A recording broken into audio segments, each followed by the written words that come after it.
National income and circular flow of income, ठीक है, chapter 18 तुम्हारा मेन ये नेशनल इनकम इसमें थोड़ा बहुत समझाया गया है और सर्कुलर फ्लो ऑफ इनकम समझाया गया। सर्कुलर फ्लो इनकम का मतलब इकोनॉमी में जो आपके पैसा नाचता है उसके ऊपर चैप्टर है, ठीक है। ये यहाँ समझो तीनों कनेक्टेड चैप्टर है, 3 चैप्टर है इसके ऊपर पूरे। सबसे पहले देखो नेशनल इनकम की मीनिंग दी हुई है। नेशनल इनकम सुनते रहते हो, होती क्या meaning? National income is defined as the money value of all final goods and service produced by the normal resident of a country, ठीक है। कह रहे हैं वैल्यू ऑफ फाइनल गुड्स और सर्विस, जो भी यहाँ सामान फाइनली तैयार हो रहा है, चाहे गुड्स हो चाहे सर्विस हो, produce by normal resident of a country, ठीक है, नॉर्मल रेसिडेंट हमारे कंट्री का बना रहा हो, whether operating within the domestic territory of the country और आउटसाइड। इसका मतलब क्या है? Within the domestic territory of the country और आउटसाइड इन द ईयर का मतलब क्या है कि या तो हमारी कंट्री के अंदर ही काम कर रहा है, नॉर्मल रेसिडेंट है, या बाहर भी काम कर रहा है इंडिया के, तो तब भी वो किसमें काउंट होगी? नेशनल इनकम, क्योंकि यहाँ का रेसिडेंट है, बाहर काम कर रहा है। मनी वैल्यू निकालनी है सारे फाइनल गुड्स और सर्विस की, produce by a normal resident of a country, हमारी कंट्री का रेसिडेंट है।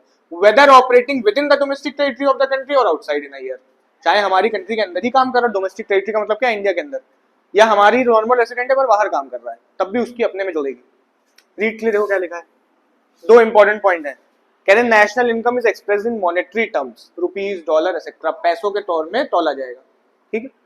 To make diverse good service comparable, ताकि कंपैरिजन हो सके, नंबर के फॉर्म में रहेगा तो पता चलेगा कौन से गुड से कितनी आ रही है, और साल भर साल भी कंपेयर कर पाओगे, है ना।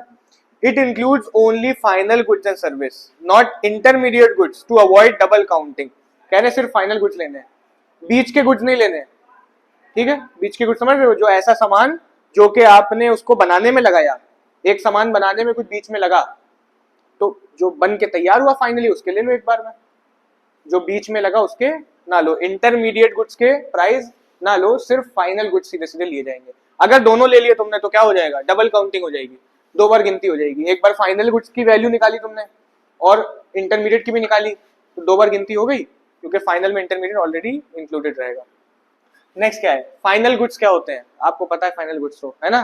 Final goods are those goods and service which are sold to the final user during a year. एक साल में जो फाइनल कंज्यूम होने के लिए बिके उसे कहते हैं final goods. Intermediate products are those goods and service which are used by the producer as input into a further stage of production. Input की तरह यूज हो गया, ठीक है। कोई सामान बनाने में कोई चीज इनपुट की तरह यूज हो गई। These are also known as non factor input भी बोलते हैं इनको, ठीक। They are use in the production process of other goods, दूसरा सामान बनाने में काम में आते हैं। डबल काउंटिंग एरर क्या होगा? डबल काउंटिंग एरर 2 बार गिन लेना, इंटरमीडिएट को भी जोड़ लिया आपने, फाइनल गुड्स भी जोड़ लिया।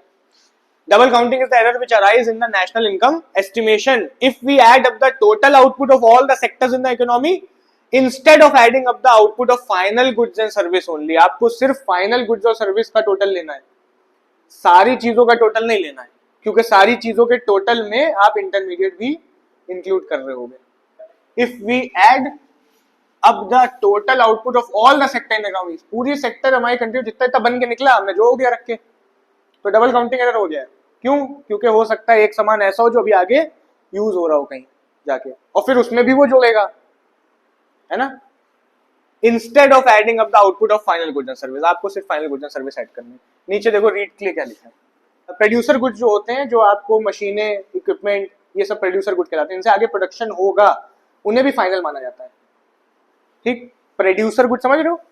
जैसे आपने एक मशीन खरीदी, आपने इस मशीन से हम काम करेंगे, तो ये मशीन फाइनली मानी जाएगी, ठीक है।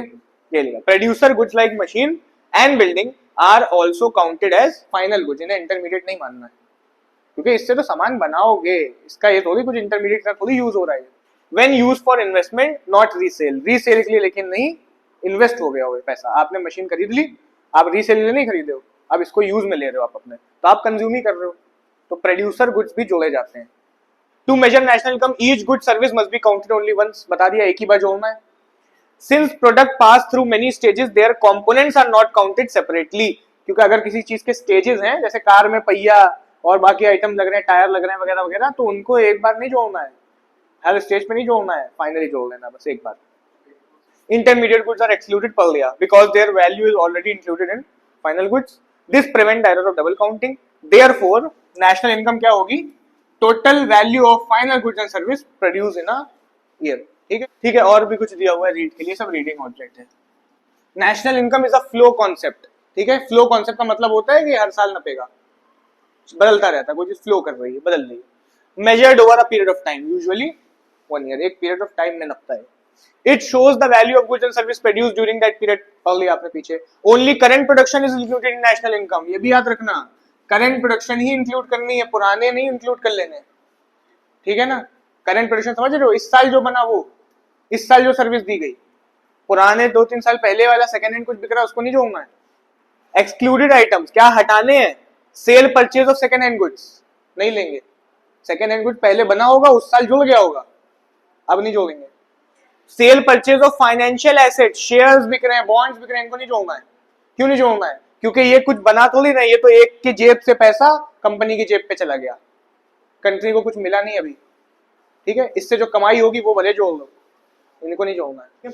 ट्रांसफर पेमेंट्स भी नहीं जोड़े जाएंगे। क्यों नहीं जोड़े जाएंगे, क्योंकि बदले में कुछ नहीं मिल रहा, ये तो वन साइडेड पेमेंट्स हैं, इकोनॉमी को कुछ नहीं मिल रहा, एक की जेब से दूसरी की जेब में पैसा जा रहा है बस, यूनिलेटरल है ना, यूनिलेटरल को भी नहीं जोड़ना है। इंक्लूडेड आइटम्स क्या इंक्लूड करोगे, न्यू प्रोडक्शन इंक्लूड करोगे, इस साल जो बन रहा है, नया कुछ बन रहा है। Service rendered in the current year, अगर सेल परचेज में ब्रोकरेज लगी है, इस साल सेकेंड हैंड बेचा गया, तो सेकेंड हैंड का माल का आइटम तो नहीं जोड़ेंगे, लेकिन जो ब्रोकरेज गई वो जोड़ी जाएगी। सेकेंड हैंड सामान बेचा गया, इस साल बेचा गया, सेकेंड हैंड के प्राइस तो नहीं जोड़ेंगे, लेकिन उस पर जो ब्रोकरेज देनी पड़ गई वो जोड़े जाएंगे। कमीशन बीच में है वो भी जोड़ा जाएगा, क्योंकि वो इस साल की सर्विस है। एग्जाम्पल ब्रोकरेज, एजेंट्स, कमीशन वगैरह वगैरह। ट्रांसफर पेमेंट्स क्या होते हैं आपको पता है, लिखा हुआ है, लेकिन transfer payments are unilateral payments for which no productive services are rendered in return in the current year. कुछ वापसी नहीं मिलेगा, बस कुछ बदले में नहीं मिलेगा, एक साइडेड पेमेंट्स होते हैं, इन्हें क्या बोलते हैं, ट्रांसफर पेमेंट्स। यूनिलेटरल होते हैं for which no productive service are rendered, कोई प्रोडक्टिव सर्विस नहीं दी, पेंशन ऐसे ही मिल रही है आपको। The recipient of these transfer payment do not make any contribution to current production in the return for these payment, ठीक है। जिसको पैसा मिला उसने इस साल कंट्री को क्या दिया, कुछ नहीं दिया, तो इसलिए उसको नहीं जोड़ा जाएगा। नीचे देखिए रीड के लिखा है, recipient of transfer payment do not contribute to current production, वही बात लिखी हुई, ठीक है, रीडिंग पॉइंट्स है। Hence transfer payments are excluded from national income, हटा दिया था इसको। They only involve a transfer of purchasing power, not production, एक की जेब से पैसा दूसरी जेब में जा रहा है, बस कुछ बना नहीं इकोनॉमी में। और ये बहुत इंपॉर्टेंट टर्म्स हैं ये सब आपके, अभी आगे भी पढ़ते चलोगे। पहला दिया है नॉर्मल रेसिडेंट। नॉर्मल रेसिडेंट क्या होते हैं, ठीक है, लिखा है person institution who ordinary live in a country, है ना, and have their economic interest there, जो रह रहे होते हैं और उनका पैसों का बेनिफिट, इकोनॉमिक इंटरेस्ट होता है यहाँ, ठीक है, कंट्रीज, उन्हें बोलते हैं नॉर्मल रेसिडेंट, ठीक है। एक बात और है, मे बी नेशनल्स और फॉरेन नेशनल्स, फॉरेन नेशनल्स भी हो सकते हैं लेकिन उनका इकोनॉमिक इंटरेस्ट यहाँ है, ठीक है, जैसे बाहर का आदमी है उसका लेकिन पैसा यहाँ से कमा रहा है, लिव इन अ कंट्री, यहीं रह रहा है, हैव देयर इकोनॉमिक इंटरेस्ट, ठीक है, उसको रह भी यहाँ रहा है, पैसा भी यहीं से कमा रहा है, तो फिर वो नॉर्मल रेसिडेंट में ही गिन लिया जाएगा, ठीक। अपनी कंट्री का तो जोड़ा जाएगा, ये भी जोड़ लिया जाएगा। नॉर्मल रेसिडेंट के बाद आता है डोमेस्टिक टेरिटरी। क्या होती है डोमेस्टिक टेरिटरी, मतलब इंडिया की बाउंड्री, ठीक है, इंडिया के अंदर जितना सामान है वो सब डोमेस्टिक टेरिटरी है, ठीक। Political geographical boundary of a country, है ना, इंक्लूड्स ओन एम्बेसीज अब्रॉड, हमारे इंडिया की कोई कंपनी इंडिया के बाहर भी खुली है वो भी जोड़ लेंगे, ठीक है, हमारे इंडिया की कंपनी एम्बेसी बाहर भी खुली है उसको भी इंक्लूड कर लिया जाएगा। Exclude foreign embassies bodies inside, लेकिन बाहर की कंपनी यहाँ खुली उसको नहीं जोड़ेंगे, समझ रहे हो। डोमेस्टिक टेरिटरी मतलब इंडिया का पूरा, है ना, इंडिया के जितने भी एम्बेसीज हैं सबको जोड़ लेना है, फॉरेन में भी हमारी खुली है वो भी जोड़ लेंगे, फॉरेन की यहाँ खुली है उसको नहीं जोड़ेंगे, ठीक। डोमेस्टिक इनकम क्या होगी, value of goods and service produce by production unit with in the domestic territory, domestic income, ठीक। हमारे डोमेस्टिक टेरिटरी के अंदर जो जो बना है, अब हमारी कंट्री वाले लोग हैं बाहर भी होंगे वो भी जोड़ ले आएगा, ठीक है। नेशनल इनकम क्या होगी, value of goods and service produce by normal resident of a country, है ना, नॉर्मल रेसिडेंट जोड़ा गया है with in domestic territory plus net factor income from abroad, बाहर हमारा कोई रह रहा है वो बाहर से पैसा कमा के इधर बेचता है, इसे कहते हैं net factor income from abroad, बाहर से इनकम आती है, ठीक है, वो भी इसमें जोड़ ली जाएगी। और नेट का मतलब होता है कि यहाँ से बाहर भी जाती होगी और बाहर से यहाँ भी आती होगी, तो इनको सब्ट्रैक्ट कर दिया जाएगा आपस में। ये नेशनल इनकम है। आपने मीनिंग पीछे पढ़ी थी, ठीक है, पर निकालनी पड़ेगी तो ऐसे निकलेगी। Value of goods and service produce by normal residents of a country with in domestic territory, है ना, हमारी टेरिटरी हो, plus net factor income from abroad, बाहर की इनकम जो अब्रॉड से आ रही है नेट निकाल दो उसका, यहाँ से जो जा रही है वो हटा दो, तो वो जुड़ जाएगी। तो इनमें फर्क समझ में आ रहा है? ये डोमेस्टिक टेरिटरी वाले ले रहे थे खाली, ये नॉर्मल रेसिडेंट के साथ ले रहे हैं, है ना, बाहर से जो इनकम नेट फैक्टर इनकम आ रही है उसको भी ऐड कर रहे हैं। नेक्स्ट डिफरेंस पे आ जाए। देखो डोमेस्टिक इनकम, इनके फर्क क्या है? डोमेस्टिक इनकम ज्योग्राफिकल कंसेप्ट है, नेशनल इनकम इकोनॉमिक कॉन्सेप्ट है। इकोनॉमिक कॉन्सेप्ट मतलब क्या है कि अपने लोग पैसा जो कमा रहे हैं सब ले लेना है, ठीक है, और वो सिर्फ ज्योग्राफी का मतलब अपने कंट्री के बेस पे था, ठीक है। Includes resident income from abroad. नीचे क्या लिखा है? National income is not equals to total personal income. ये भी इंपॉर्टेंट है। टोटल पर्सनल इनकम सबकी, अगर तुम कहो हम सबकी इनकम में जोड़ रहे हैं तो नेशनल इनकम हो जाएगी, पूरे इंडिया में जितने लोग हैं सबकी इनकम जोड़ रहे हैं नेशनल इनकम हो जाएगी, पर ऐसा नहीं होता है। क्यों नहीं हो सकता? रीजन दिए हैं। पर्सनल इनकम में ट्रांसफर भी इंक्लूड होते हैं, है ना, इंक्लूड्स ट्रांसफर इनकम्स। पेंशन किसी को मिल रही है, वो कहेगा हाँ पेंशन मिलती है मेरी इनकम है, पर क्या नेशनल इनकम में इसको लेना है? नहीं लेना है, ठीक।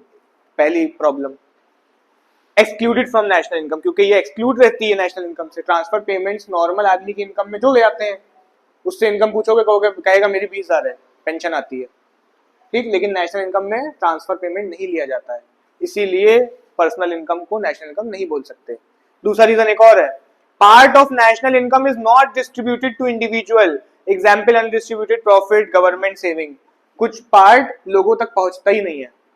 जैसे कंपनी में पैसा लगा है, कंपनी ने कमाया, आपको दिया ही नहीं है, तो नेशनल इनकम में जोड़ेगा, ये जोड़ेगा, लेकिन आप तक तो पहुंचा नहीं, तो पर्सनल इनकम से नहीं निकाल सकते इसीलिए। नेक्स्ट क्या लिखा है? सर्कुलर फ्लो ऑफ इनकम पे आ रहे हैं। नेशनल इनकम की थोड़ी बहुत थ्योरी थी, पढ़ लिया आपने। सर्कुलर फ्लो ऑफ इनकम का मतलब क्या है? Circular flow of income is defined as the flow of payments and receipts for goods and services and factor service between different sectors of the economy. पैसा, goods और service, ये सब जो नाचते हैं इकोनॉमी में, इसी को बोलते हैं flow, circular flow of income. Circular flow of income is defined as the flow of payments and receipts, ठीक है, for goods and service and factor service. Factor services क्या होती है? कहीं जॉब करते हो जाके, तो जॉब मतलब फैक्टर सर्विस दी और उसके बदले पैसा मिला, सर्कुलर फ्लो हुआ, नाचा पैसा। गुड्स एंड सर्विस खरीदे, पैसे दिए, नाचा, है ना।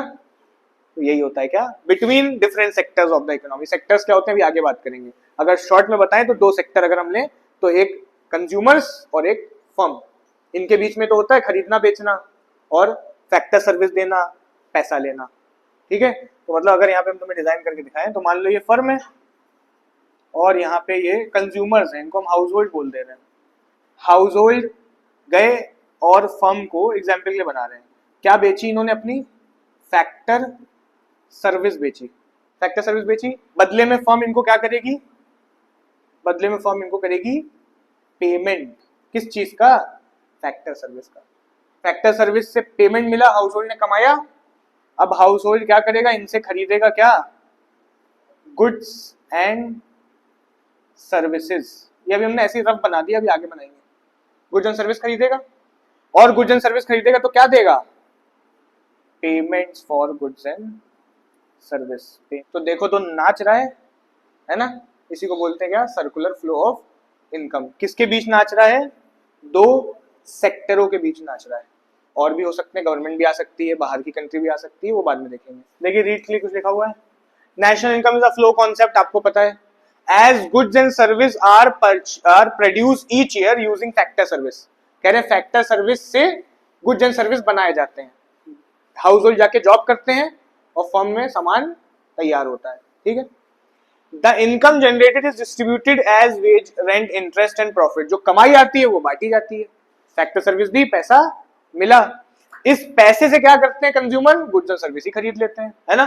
Who then spend it on goods and service. This create a circular process. अभी बताया तुमने आपको। This create a circular process where production, income, expenditure, फिर इनकम अगेन, ठीक है। This continuous exchange between house hold and producer is called a circular flow of income. Goods and service flow in one direction, ठीक है, goods और service एक direction में जाते हैं, while money flows in the opposite direction. Goods गए तो पैसे आएंगे, सर्विस दी तो पैसे आएंगे, अपोजिट डायरेक्शन चलता है। मेकिंग द प्रोसेस एंडलेस, नाचता रहेगा, इकोनॉमी में चल रहा है। Circular flow can be seen in two ways, real flow और मनी फ्लो। रियल फ्लो में आता है गुड्स और फैक्टर सर्विस, ठीक है, और मनी फ्लो में पैसा, पेमेंट फॉर देम। दो ये भी आगे और कंसेप्ट पढ़ोगे, रियल फ्लो और मनी फ्लो क्या होते हैं, बहुत सिंपल है, अभी यहीं पढ़ लिया आपने, लिखा हुआ है। Real flow consist of flow of factor service and flow of goods and service, ये रियल फ्लो में काउंट होंगे among different sectors of economy. Sectors क्या बोल रहे हैं बताया हमने, फर्म, इंडिविजुअल, ये सब सेक्टर्स हैं। दो और होते हैं, गवर्नमेंट होती है और होता है आपका फॉरेन, ये चार सेक्टर्स होते हैं। हाउस होल्ड मतलब इंडिविजुअल, जो लिखा है हमने, कंज्यूमर लिख दो या हाउस होल्ड लिख दो इसको, तो ये चार क्या होते हैं, सेक्टर्स। खैर इन्हीं के बीच में जो गुड्स नाच रहा है और फैक्टर सर्विस नाच रही है वो रियल फ्लो में काउंट होगा, और जो इनके बदले पेमेंट हो रहा है मनी फ्लो में काउंट होगा। Money flow consist of flow of money income for factor service such as money, wage, rent, interest etcetera, and money expenditure incurred on the purchase of goods and service. तो money expenditure में include हो रहा है और income for factor service include हो रही है। Next आता है आपका economic sectors of an economy, आपको बता दिए चार होते हैं, हाउस होल्ड, बिजनेस, गवर्नमेंट और फॉरेन सेक्टर, चार सेक्टर होते हैं, बात हो गई थी इन्हीं पे, आगे सर्कुलर फ्लो है। पहला है आपका house hold sector. House hold में क्या होता है, owners of land, labour and capital, ठीक है, घर बार वाले लोग, इनके पास जमीन होती है, इनके पास पैसा होता है, इस बैंक में रखते हैं, वो किसी को इन्वेस्ट हो जाता है, लोन हो जाता है, कंपनी को पैसा मिल जाता है। तो कैपिटल के भी मालिक यही हैं, लेबर भी यही बनते हैं। अगर एज अ इकोनॉमी होल लिया जाए तो जितने भी लोग रह रहे हैं इंडिया में, कोई पैसा लगाया होगा बिजनेस में, कोई लेबरी करता होगा, जाके खुद जॉब करता होगा, कोई अपना जमीन का मालिक है, बिल्डिंग का मालिक है, रेंट पे दिया हुआ है, रॉ मटेरियल प्रोवाइड कर रहा है, तो सब कौन है, हाउस होल्ड ही तीनों काम कर रहे होते हैं, तो ये मालिक होते हैं इनके। They provide factor service to producer, service देते हैं, earn income, spend on goods and service, save part of their income and pay taxes to the government. बहुत ही इंपॉर्टेंट और बहुत ही शॉर्ट में लिखा है, ये सारी बातें आगे तुम सर्कुलर फ्लो का भी चार्ट बनाओगे उसमें लोगे। नेक्स्ट दूसरा कौन सा है हमारा, बिजनेस सेक्टर। फर्म, आपने पढ़ा फर्म के बारे में, फैक्टर सर्विस हायर करती है, किससे हायर करती है, हाउस होल्ड से। प्रोड्यूस गुड्स एंड सर्विस करती है और बेच देती है, sell them to house hold, पढ़ लिया आपने, है ना, सामान बना बेच देती है। गवर्नमेंट को भी बेचती है, अदर फर्म्स को भी बेचती है, फॉरेन में भी बेचती है। अभी चार सेक्टर अगर आएंगे तो सब इंक्लूड होगा, ठीक है। Foreign countries, this sector include both private and public enterprise. सरकारी फर्म्स भी इसी में गिनी जाएंगी, गवर्नमेंट में नहीं गिनी जाएंगी, सरकारी फर्म्स यही गिनी जाएंगी। क्यों, क्योंकि ये बिजनेस सेक्टर है पूरा, इंडिविजुअल प्राइवेट से कोई मतलब नहीं है। ये गवर्नमेंट फिर क्या है, ये गवर्नमेंट अथॉरिटी वाली गवर्नमेंट ली गई है, जो टैक्स वसूलती है, कंपनी वाली गवर्नमेंट नहीं ली गई है, ठीक है। तो क्या लिखा है, government sector collect taxes from the house hold and firm, सिर्फ हाउस होल्ड नहीं, फर्म से भी टैक्स लेते हैं। ये परचेज भी करते हैं गुड्स एंड सर्विस और फैक्टर सर्विस, लेबर आपको सरकारी भी बनता है ना। And provide free collective service such as education, health care, policy, sanitation, judiciary, और फिर ये सर्विस देते हैं लोगों को, कौन, गवर्नमेंट। सिंपल सी बात लिखी है। फॉरेन नॉर्मली क्या करता है, फॉरेन इंपोर्ट एक्सपोर्ट में इंक्लूड होगा। और दूसरी चीज, क्रॉस बॉर्डर मूवमेंट करेगा फैक्टर सर्विस की, बाहर से लोग भी तो आके यहाँ काम करते हैं, यहाँ के लोग बाहर जाकर काम करते हैं, ये लिखा है। Engagement in export and import of goods and services and also in cross border movement of factor services. Cross border movement समझ में आ रहा है, पर जो इधर से उधर कंट्री टू कंट्री जाके काम करते हैं, इसे क्रॉस बॉर्डर कहते हैं। फॉरेन जब सेक्टर आएगा तो ये भी इंक्लूड हो जाएगा। कह रहे स्टडी करना है अगर आपको circular flow, the economy can be simplified into 3 models, 3 model बन जाएंगे। एक बनेगा 2 सेक्टर मॉडल, जिसमें सिर्फ 2 लोग होंगे, तो 2 लोग मतलब फर्म्स होंगी और हाउस होल्ड होंगे। एक बनेगा 3 सेक्टर मॉडल, इसमें गवर्नमेंट इंक्लूड हो जाएगी। ये 4 सेक्टर मॉडल, यहाँ पे फॉरेन भी आ जाएगा। इनके बीच में देखेंगे कैसे पैसा नाचता है, बस खत्म हो जाएगा टॉपिक, और बहुत आसान होता है। 2 sector model includes only house hold and business. 3 sector includes house hold, business and government. इसे क्लोज इकोनॉमी बोलते हैं। क्लोज क्यों बोलते हैं, क्योंकि अभी फॉरेन नहीं आया है, यहाँ फॉरेन आता है इसे ओपन बोल देते हैं। 4 सेक्टर में include house hold, business, government and the rest of the world. पहला आपका क्या है, 2 sector model without saving and investment. क्या है विदाउट सेविंग इन्वेस्टमेंट, इसको इग्नोर ही कर दो, ठीक है, टॉपिक पढ़ा है बस समझ लो, बस 2 सेक्टर मॉडल देखने जा रहे हैं, ठीक। टू सेक्टर मॉडल में अभी पता है कौन कौन होगा, फर्म्स होंगे, हाउस होल्ड होंगे, है ना। एक क्या करना, पहले डायग्राम बनाना फिर एक्सप्लेनेशन लिखना। आप इधर लिख लेना हाउस होल्ड और एक तरफ लिख देना फर्म, और अब सोचना कि इनके बीच में क्या ट्रांजैक्शन टेक प्लेस करते हैं। सबसे पहले हाउस होल्ड जाते हैं फर्म्स के पास, अपनी सर्विस बेचते हैं, फैक्टर सर्विस बेचते हैं, जॉब वॉब करते हैं, कैपिटल वगैरह देते हैं, ठीक है। तो पहला फ्लो हम दिखाएंगे, यहां से ऐसे लाइन खींच दिएगा इधर की तरफ और दिखा देना ये फ्लो हुआ हाउस होल्ड से किसकी तरफ फ्लो हुआ, फर्म्स की तरफ। और क्या बेचा इन्होंने, अपनी फैक्टर सर्विस, ठीक है। अब अगर इन्होंने फैक्टर सर्विस वहां जाके बेची है तो क्या मिलेगा इनको, पैसे मिलेंगे, ठीक है। इनको बोलते हैं फैक्टर पेमेंट्स, ठीक। तो यहां से हम इसको अलग करने की थोड़ी डॉट लाइन बना रहे हैं, इधर से इधर फ्लो करा, ये क्या है, फैक्टर पेमेंट्स। उसके बाद हाउस होल्ड फर्म के साथ क्या डीलिंग करते हैं, फर्म हाउस होल्ड को गुड्स और सर्विस बेचती है ना। फर्म हाउस होल्ड से क्या डीलिंग करती है, फर्म हाउस होल्ड को गुड्स और सर्विस बेचती है। इसकी एक लाइन खींच देना, किधर से बनाओगे, फर्म की तरफ से लाना, इनकी तरफ एरो दिखा देना, goods and service, purchase of goods and service. Simple सा डायग्राम है, फ्री के नंबर होते हैं, देखने में लगता है बहुत मुश्किल डायग्राम है, अभी ये आगे बहुत बड़ा हो जाएगा डायग्राम, बहुते पानी दिया जाएगा इसको, ठीक है। इसके बाद इधर से क्या होगा, गुड्स और सर्विस तो करें ट्रेवल, ये पैसे भी तो देंगे उधर, क्या हो गया, payment for goods and service. बनाना इसको बहुत आसान है, आपको बस सोचना है इनके बीच में क्या ट्रांजैक्शन होते हैं। देखो क्या लिखा है, circular flow of income in a simple two sector model. दो सेक्टर मॉडल में सर्कुलर फ्लो देखेंगे। दो सेक्टर में है कौन, हाउस होल्ड्स हैं और फर्म्स हैं, विदाउट गवर्नमेंट और फॉरेन गवर्नमेंट को हमने नहीं लिया हुआ है। वर्क एज फॉलो, कैसे चलेगा देखो लिखा है, यही बात को लिख दिया गया है, ठीक है। लिखा है house hold own factor of production, house hold के पास फैक्टर ऑफ प्रोडक्शन होते हैं, वो खुद लेबर होते हैं या फिर कैपिटल होती है उनके पास, है ना। Supply them to the firms, जाते हैं और ये सप्लाई करते हैं अपनी किसको, फर्म्स को। And earn wages rent interest and profit, उसके बाद कमाते हैं, फैक्टर पेमेंट्स लिख दिया, मतलब जो कमाई आ रही है इनके पास, ठीक। For firms these are cost, firm के लिए सब खर्चा है, ठीक है। फर्म जब सर्विस ले रही है, पेमेंट कर रही है, तो फर्म क्या है, फर्म के लिए ये कॉस्ट है, फर्म के लिए एक्सपेंस है, ठीक। For house hold, house hold के क्या है, ये इनकम है, ये क्या है, कमाई आ रही है जॉब करके, आ रहा है समझ में। Firms use factors to produce goods and service, firm ने क्या करा, इन फैक्टर्स को यूज करके गुड्स और सर्विस को बनाया। Which house hold buy creating payments to firm, उसके बाद इस सामान को किसने ही खरीद लिया, हाउस होल्ड ने ही खरीद लिया, ठीक है। और फिर उसका पेमेंट भी करा, यही लिखा हुआ है, क्रिएटिंग पेमेंट्स टू फर्म्स। बहुत आसान सी भाषा में लिखा है, बनाओगे लिख लोगे खुद भी, बस चारों बातें एक्सप्लेन कर देना, ठीक। इंटरैक्शन जो ये अगर होता है, ये कहां होता है, ये जो इंटरैक्शन होता है ये फैक्टर मार्केट और प्रोडक्ट मार्केट में होता है।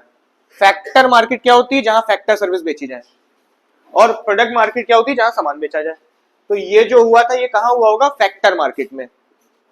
नीचे आते हैं, दो लूप इसमें दिखे हैं, लूप मतलब ये जो चक्कर कटे हैं, दो लूप इसमें दिखे हैं। अपर लूप क्या है, फैक्टर मार्केट में अपर लूप कहां पे प्लेस करा है, फैक्टर मार्केट में, फैक्टर सर्विस बेची गई है। Factor service firms real flow, अच्छा रियल फ्लो है, ये रियल फ्लो पीछे पढ़ा था ना आपने, पैसे नहीं अभी आए, अभी क्या फ्लो हुआ है, रियल फ्लो। ऊपर के लूप ने एक रियल फ्लो दिखाया है, फैक्टर इनकम ने क्या दिखाया है, मनी फ्लो। ये क्या है, ये मनी फ्लो है, ठीक है। जो डॉटेड लाइन से दिखाया गया है ये मनी फ्लो है, पैसे का फ्लो है, और जो स्ट्रेट लाइन से दिखाया गया है ये रियल फ्लो है।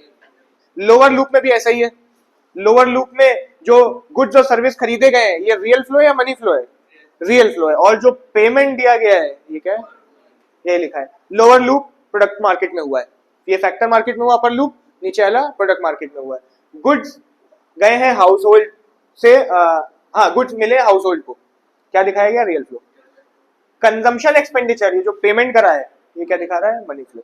इधर आ जाए, क्या लिखा है, in the two sector model equilibrium exist when household spends all their income and firm distribute all earning age factor payment. Equilibrium का मतलब क्या है, इक्विलिब्रियम का मतलब है ये पैसा नाचता ही रहे, किसी पास कमी पेशी ना पड़े, ठीक है, ये इक्विलिब्रियम है। तो इक्विलिब्रियम कब होगा, जो इन्होंने कमाया वो इन पे खर्चा हुआ हो, ठीक है, या इन्होंने जो कमाया वो इधर गया हो, ठीक, ये तभी नाचेगा, ये लिखा है। In the two sector model equilibrium कब एग्जिस्ट करेगा? इक्विलिब्रियम समझ रहे हो कि पूरा पैसा घूम जाए, ठीक है, इधर उधर ना हो पैसा। Exist when household spend all their income, कहने जितना भी हाउसहोल्ड ने कमाया है सब खर्च कर दे, ठीक। And firm distribute all earning, और जितना फर्म ने कमाया वो सारा इधर पेमेंट कर दे, कहीं और ना ले जाए कि सेव करे ले रहे हैं, बैंक में रखे दे रहे हैं, सब खर्चा कर दे और इधर से सारा पेमेंट वापस इधर सर्विस पर, इन्होंने जो कमाया ये इधर दे दे। देन तो कंडीशन ये 3 है, रीड कर सकते हो, ज्यादा याद करने की जरूरत नहीं है, यही बात लिखी है। फर्म ने जो प्रोडक्ट प्रोड्यूस करा, हाउसहोल्ड ने सब खरीद लिया, is equal to household consumption. Household ने जो फैक्टर इनकम कमाई वो फर्म्स फैक्टर पेमेंट्स के बराबर है, और फर्म की इनकम हाउसहोल्ड की एक्सपेंडिचर एकदम सेम है, तब ये इक्विलिब्रियम में है। इक्विलिब्रियम मतलब कोई पैसा इधर उधर नहीं हो रहा है, ठीक है, कहीं और पैसा नहीं जा रहा है, इन्हीं के बीच नाच रहा है। आ गया ये टू सेक्टर मॉडल था विदाउट सेविंग एंड इन्वेस्टमेंट। पहले इग्नोर करने का था, अब समझ में आ जाएगा। देखो इसने ना कुछ सेव करा ना इसने कहीं कुछ इन्वेस्ट करा, ठीक है, सब पूरा नाच गया पैसा। नेक्स्ट अब आएगा टू सेक्टर मॉडल, लेकिन इस बार हम लोग विद सेविंग एंड इन्वेस्टमेंट लेंगे, सेविंग और इन्वेस्टमेंट को एड ऑन करेंगे। तो पीछे वाला हमने थोड़ा सा शॉर्ट में पहले बना दिया, आपका जितना पीछे बना था वो सब इसमें है, ठीक, वो तो बनेगा क्योंकि ऑब्वियस टू सेक्टर मॉडल है, बस सेविंग इन्वेस्टमेंट लगाना है ना। तो पूरा डायग्राम बना देना पुराना वाला, ठीक। देखो इधर फर्म हाउसहोल्ड और इधर सेक्टर सर्विस गई, पेमेंट आया, इधर गुड्स एंड सर्विस आया, इधर पेमेंट गया, यहाँ तक कोई दिक्कत। अब बीच में जो सेविंग इन्वेस्टमेंट हुई है वो देखते हैं।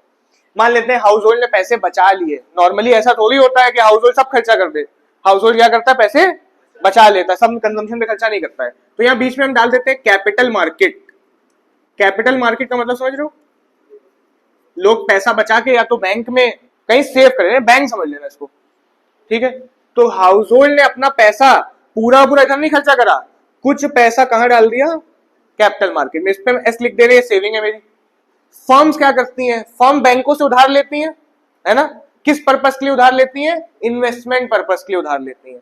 तो मान लेते हैं उसने उधार लिया किससे, ये बैंक है ना हमारा, इससे इसने उधार ले लिया, किसने, फर्म ने, किस नाम से लिया भैया, इन्वेस्टमेंट करेंगे, आई लिख दिया हमने। आ रहा है समझ में, ये बन गया आपका two sector model with saving and investment. और पे क्या लिखा है, कह रहे in two sector model we earlier assume no saving, हम माने थे no saving, household spend all their income and firm distribute all receipts at factor payment, हम माने थे इसने सारा पैसा खर्च दिया।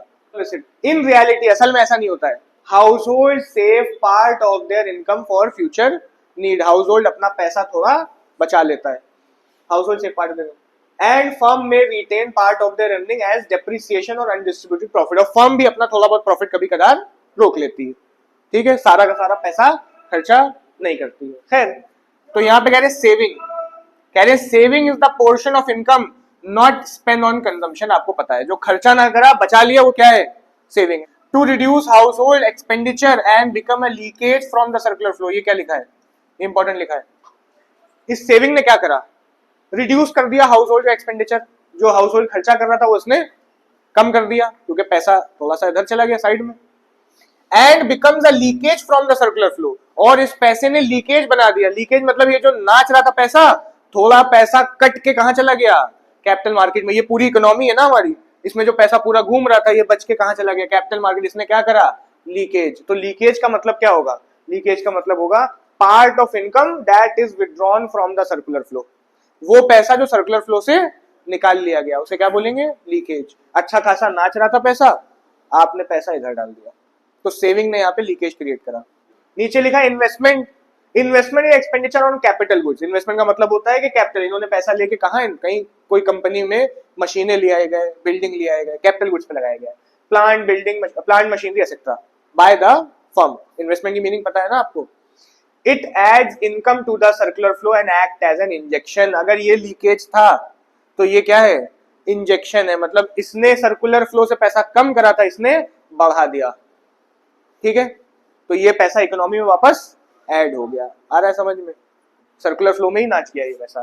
तो इंजेक्शन की मीनिंग क्या है, लिखिए, addition of income into the circular flow, पैसा सर्कुलर फ्लो में ऐड कर देना, क्या कहलाता है, injection. Example investment, government spending, export वगैरह वगैरह। तो thus saving reduce income flow while investment increases it. Next आते हैं, अब यहाँ से एक्सप्रेशन है जहां तक, हाँ ये एक्सप्रेशन है, आंसर में तुम्हें ये लिखना है, ये सब कंसेप्ट थे, शॉर्ट में बना सकते हो, पता होने चाहिए, ठीक है। मेन आंसर यहाँ पे है, कह रहे to simplify we assume house hold do all the saving, मान रहे सारा पैसा किसने बचाया, हाउस होल्ड ने, और which flow to the firm through the capital market, लेकिन ये जो बचाया कैपिटल मार्केट के थ्रू वापस किसको मिल गया, फर्म को मिल गया। तो देखो तो पैसा शॉर्ट हुआ था लेकिन वापस से मिल गया, तो सर्कुलर फ्लो वापस से किसमें आ गया होगा, इक्विलिब्रियम में।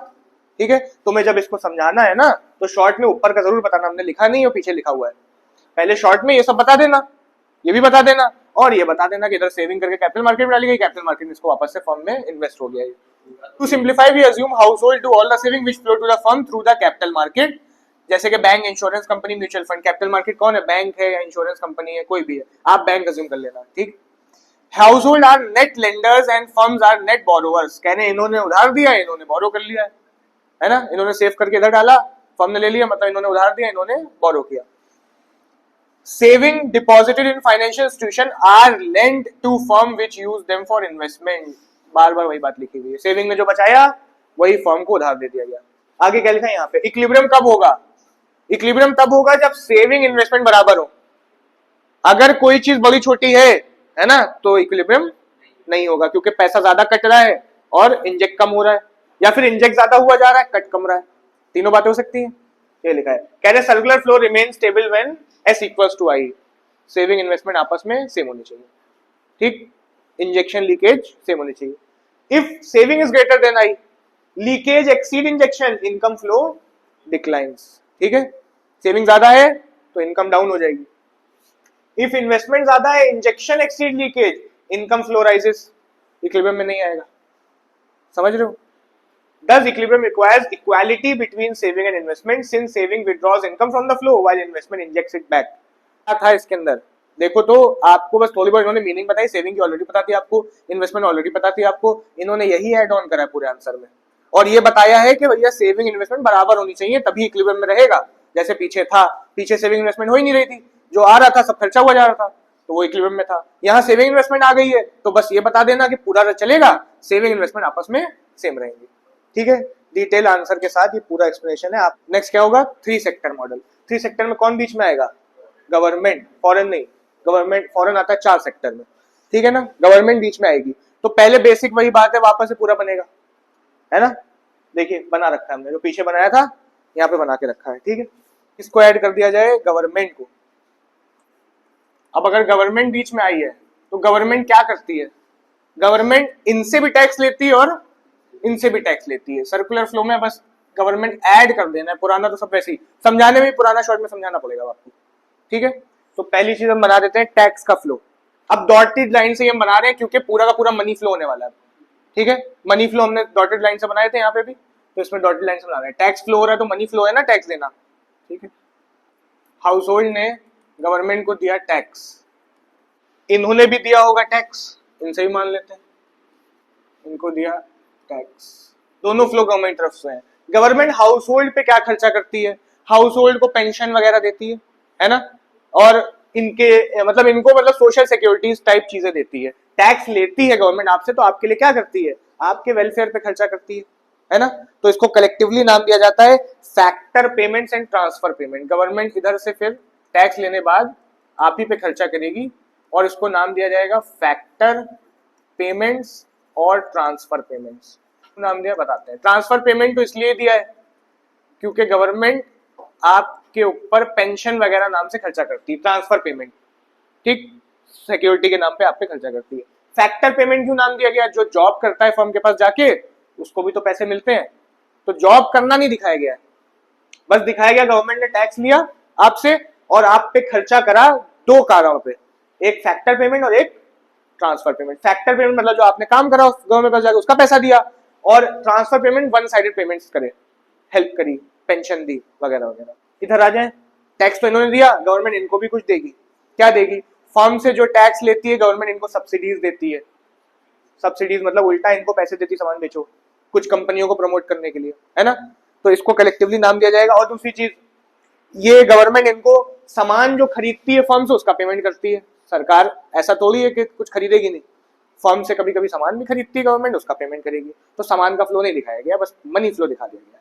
आपको सिंप्लीफिकेशन के लिए सिर्फ मनी फ्लो दिखा देना है। तो मतलब गवर्नमेंट की तरफ से पैसा चलेगा, किसके पास आएगा, फर्म्स के पास, और किस नाम से आएगा, ये सब्सिडीज नाम से और payment for goods and service के नाम से, ठीक। गवर्नमेंट परचेजेस और सब्सिडीज, बस खत्म हो गया, पुराना पूरा बना के ऐड कर दिया। टैक्स लिया, इन पे ही खर्चा करा, उन पे ही खर्चा करा, सर्कुलर फ्लो, ठीक। तो देखिए क्या लिखा है, so far we explain the flow of income between house hold and firm, a more realistic model adds the government, और अच्छा करना है तो गवर्नमेंट ऐड हो गई, 3 सेक्टर हो गया, ठीक है। विच परफॉर्म की economic function, the government influence the circular flow, ठीक है, गवर्नमेंट भी सर्कुलर फ्लो को इन्फ्लुएंस करती है और की इकोनॉमिक फंक्शन करती है, इकोनॉमिक फंक्शन में टैक्स लेती है और इन पे खर्चा करती है, ठीक। नीचे आते हैं, टैक्सेस क्या है, levied on house hold and firm, दोनों पे लगते हैं, कॉर्पोरेट टैक्स कंपनियों पे लगता है, आप पे जीएसटी और इनकम टैक्स लगता है। Thus income flow from house hold and firms to the government, income क्या हुई, हाउस होल्ड और फर्म से किसके पास चली गई, गवर्नमेंट के पास, जो पार्ट इन्होंने कमाया था, इन्होंने कमाया था, अपने पास नहीं रख पाए, थोड़ा पोर्शन टैक्स के नाम पे गवर्नमेंट को देना पड़ गया। तो टैक्स क्या है, इंजेक्शन है या लीकेज है, हाँ लीकेज है, सर्कुलर फ्लो से पैसा कट गया, लीकेज हुआ, ठीक है। आगे गवर्नमेंट एक्सपेंडिचर, इसके बाद ये जो टैक्स लिया है ना, गवर्नमेंट खर्चा कर देती है, government expenditure spend on factor service from house hold, इनकी फैक्टर सर्विस पे खर्चा करती है हाउस होल्ड पे ही, जैसे कि वेजेस देती है, सैलरीज देती है, and goods and service from firm, firm से खरीदती गुड्स एंड सर्विस पे खर्चा कर देती है। Income flow back from government to house hold and firm, तो मान लिया गया गवर्नमेंट एक्सपेंडिचर से वापस पैसा आ गया, तो सर्कुलर फ्लो फिर से क्या हो गया, बराबर, ठीक है। सर्कुलर, ये गवर्नमेंट एक्सपेंडिचर क्या है, इंजेक्शन या लीकेज, इंजेक्शन है, सर्कुलर फ्लो में पैसा आ गया, ठीक है। ट्रांसफर पेमेंट, जैसे यहाँ पे लिखे हुए transfer payment, one sided payment होता है, यूनिलेटरल पेमेंट्स लाइक पेंशन बता दिया था हमने, अनएम्प्लॉयमेंट अलाउंस, स्कॉलरशिप्स वगैरह देती है ना, सब्सिडीज देती है फर्म्स को, one sided payments. They create money flow from government to house hold firm without any reverse flow.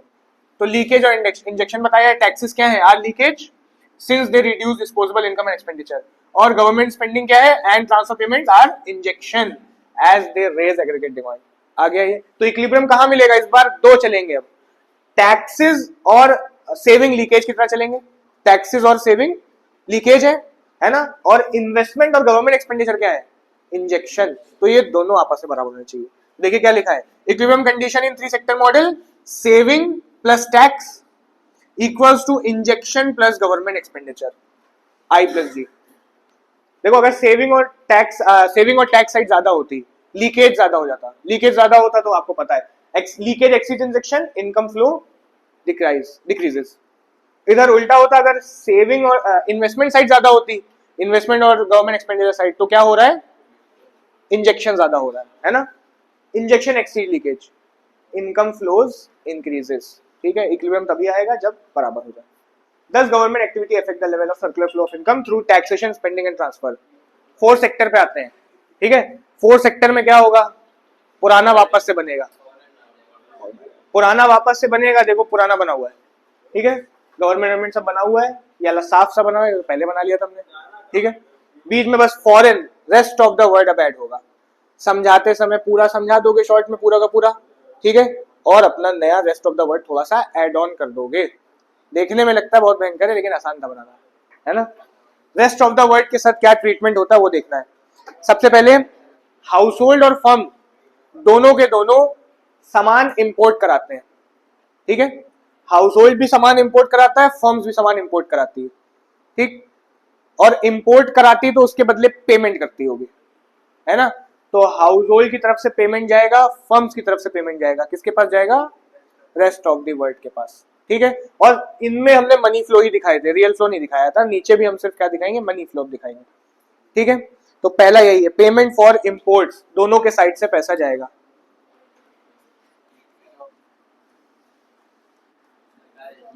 सही है। ये क्या हुआ, पेमेंट फॉर इंपोर्ट्स, दोनों ने करा,